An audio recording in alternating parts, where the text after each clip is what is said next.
ပေါ်တူဂီနဲ့အတူနေရှင်လီချန်ပီယံဆုကင်မြောက်ပြီးသူဟာဂုံးစစ်စစ်ဆိုတာတက်တည်ပြလိုက်တဲ့ရိုနယ်ဒို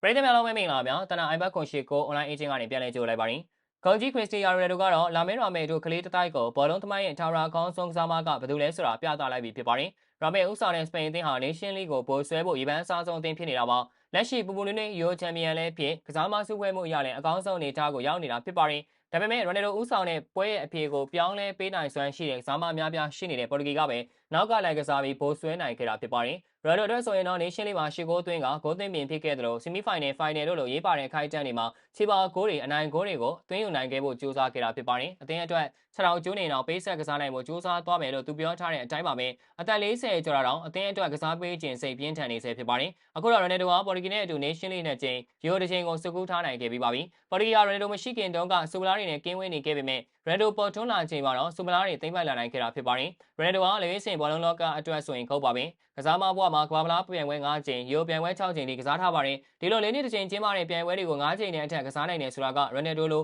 ဂုတ်စင်းဝင်ကစားသမားတွေပဲလုံနိုင်တာဖြစ်ပါတယ်ရိုနယ်ဒိုဟာလေရေးစင်ဘောလုံးသမိုင်းမှာပွဲများဆုံးကစားသမား220ပွဲနိုင်ပွဲများဆုံးကစားသမား134ပွဲသွင်းဂိုးများဆုံးကစားသမား138ကိုအစားရှိတဲ့စံချိန်များစွာကိုပိုင်ဆိုင်ထားနိုင်သူလည်းဖြစ်ပါတယ်ဂုတ်ကြီးကတော့ဂုတ်ကြီးပါပဲရိုဒိုတင်ခဲ့တဲ့ဘားကိုလိုက်မိနိုင်ဖို့ဆိုတာလွယ်ကူနေမှာမဟုတ်ဘူးဖြစ်ပါတယ်ပွဲကြောင်းကိုဆက်ရမယ်ဆိုရင်အသင်းလိုက်ကစားဟန်ရာစပိန်ဟာလူငယ်ကျယ်ဝင့်ကစားသမားတွေနဲ့ချန်ပီယံဖြစ်ဖို့ပုံမရေးပန်းစားပေမဲ့ပေါ်တူဂီကလည်းပွဲရဲ့အဖြေကိုပြောင်းလဲနိုင်တဲ့ကစားသမားတွေပြည့်နေနေတာကြောင့်အကောင်းဆုံးတုံ့ပြန်နိုင်ခဲ့တာပါစပိန်ကဥဆောင်ကိုရင်အားခဲ့ပြီးပွဲစားချိန်16မိနစ်မှာဇူရီမန်နီကသွင်းယူပေးခဲ့တာဖြစ်ပါတယ်ဒီလိုနဲ့ပွဲစားချိန်မိနစ်နဲ့10မှာတော့မန်ဒက်စ်ကပေါ်တူဂီအတွက်အခြေပါဂိုးကိုပက်ထရိုနီတို့ရဲ့ဖန်တီးပေးမှုကနေတဆင့်သွင်းယူသွားခဲ့တာဖြစ်ပါတယ်ပရိုင်ဗီကန်ဒီမှာပက်ထရီရဲ့ပေးပို့မှုကနေအိုရာဆာဘဲကစပိန်အတွက်ဥဆောင်ကိုပြန်သွင်းယူပေးသွားခဲ့ပါတယ်ဒီလိုနဲ့ဒုတိယပိုင်းမှာပေါ်တူဂီတို့အခြေပါကိုပြန်ရဖို့အသေးအံလိုအပ်နေခဲ့ပါတယ်ပွဲစားချိန်60မိနစ်ရောက်မှာတော့ပေါ်တူဂီအနေနဲ့လိုအပ်နေတဲ့ခြေပါကိုရှာဖွေနိုင်ခဲ့ပြီးနေရှင်လိရှစ်ဂိုးမြောက်သွင်းဂိုးဖြစ်ပြီးဂိုးသွင်းပြင်အပြင်ထိုက်တဲ့တန်ရပ်တည်နိုင်ခဲ့တာဖြစ်ပါတယ်လူငယ်စားမတွေအများကြီးကိုကြော်ဖြတ်ပြီးတော့ဂိုးသွင်းများဆုံးဖြစ်ခဲ့တဲ့ရိုနယ်ဒိုကိုထိုးကြည့်ကြရမှာဖြစ်ပါတယ်တမန်ပွဲစားချိန်မှာတင်ကြားနေခဲ့တာကြောင့်အချိန်ပိုဆက်ကန်ခဲ့ရပြီး